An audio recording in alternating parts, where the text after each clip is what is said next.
पुणेकरांसाठी महत्त्वाची बातमी आहे। पुण्यात प्रथमच बजाज पुणे ग्रँड टूर ही आंतरराष्ट्रीय सायकल स्पर्धा होत आहे। 19 तारखेला सकाळी 10 ते सायंकाळी 6 वाजेपर्यंत काही प्रमुख रस्ते बंद राहणार आहेत। नागरिकांनी पर्यायी मार्गाचा वापर करावा असं आवाहन वाहतूक पोलिसांनी केलं आहे।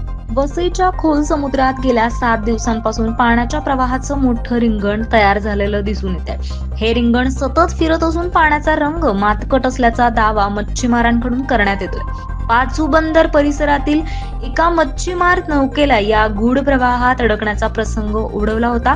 मात्र मच्छीमारांनी प्रसंगावधान राखत नौका सुरक्षितपणे बाहेर काढली। यानंतर तात्काळ या घटनेची माहिती मत्स्य विभागाला देण्यात आली। या रिंगणाचं नेमकं कारण काय, पाण्याचा रंग का बदलतोय आणि हा प्रवाह किती धोकादायक आहे, याबाबत अद्याप कोणतंही अधिकृत स्पष्टीकरण समोर आलेलं नाहीये। दरम्यान या गूढ प्रकारामुळे मच्छीमारांमध्ये भीतीचं वातावरण पसरलं असून प्रशासनाकडून तपासाची मागणी केली जाते।